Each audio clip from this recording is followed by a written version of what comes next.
Hi guys! Welcome back to my channel. So, ngayon malakas ang hangin, malamig. Papayos tayo ng buhok natin. Papakulay na tayo. Marami ng puting buhok. So, sasama ko kayo. Tara!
Goodbye buhok. Ang haba.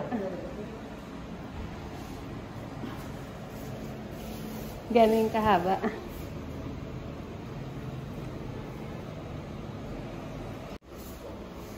Ayan, gupitan time. Tanan. Inuna muna sila, sunod ako. Kasi limited lang yung hindi pwedeng madami gawa pandemic. So, limited lang yung person na mag-attend sa amin.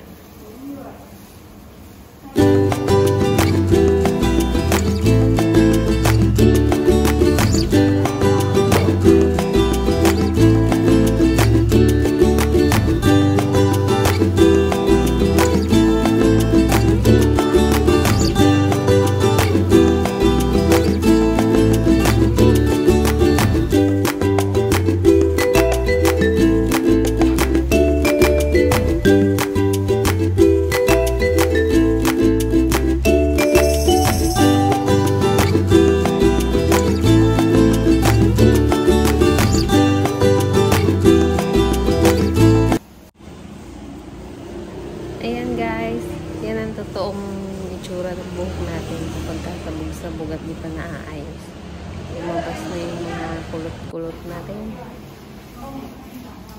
Ayan, natapyas na. Ikagina! Hindi talaga ako nauwi ng mahaba ang buhok. Gawa nung dry nga ang buhok ko. So ayan, yung umpisahan ng kulayan ay conditioner yung buhok natin. Para lumambot yung mga matitigas. At yung aking buhok ay pasaway talaga. Marami ng mga white hair. Yan. Binubuting-ting nila yun sa likod kasi nagkulay ako ng sarili ko. So, kailangan nilang ayusin. Baka masira lalo yung buhok ko. So, ayan. Pinagtulungan na nila yung buhok ko. Bahala kayo dyan. Basta pagandahin nyo ako.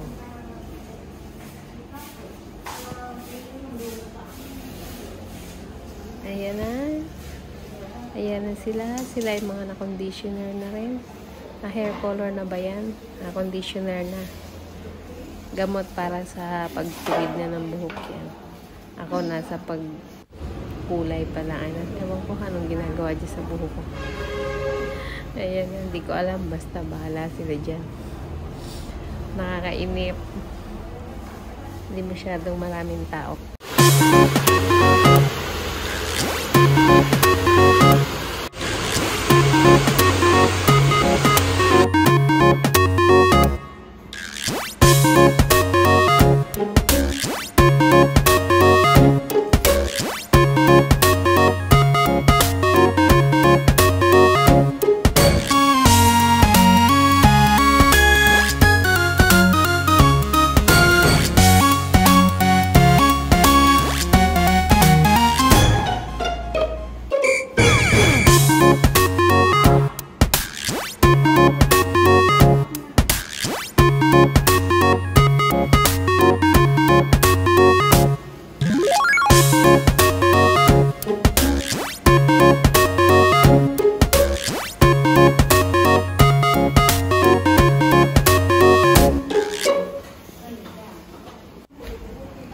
Ayan, pagkatapos po natin, kinulot naman ang dulo. Medyo konting wave lang. Ayoko na masyadong kulot masyado. Kasi masyado nagdadry yung buhok natin pag ganun. Pero, ayan nga, dahil ang buhok natin lang yata yan. nag-self-dye tayo. Okay. Kailangan nila i-monitor ng maigi. Baka masunog or whatever. Hayaan na natin sa mga expert yung paggawa niyan. So, yun lang. Abangan natin yung kalalabasan after. Kulay na lang eh. Ano magiging itsura natin pag nakulot na naman.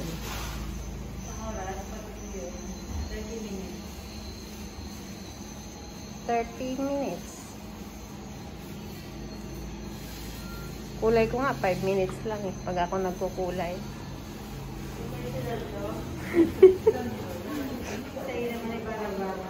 Ang husay ko nga daw, ako naggupit, ako ang nagkulay. Ayan na guys. Tanggal na yung mga cordon-cordon sa buhok natin. Pangkalo nila. Ayan na.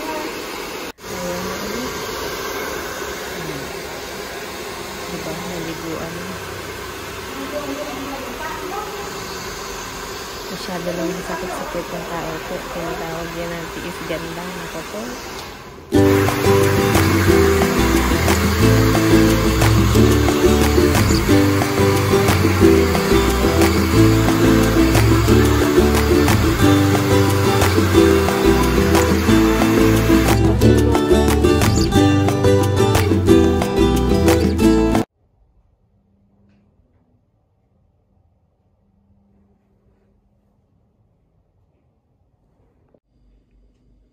Ayan na guys, nakauwi na tayo. Hinabot na ng gabi.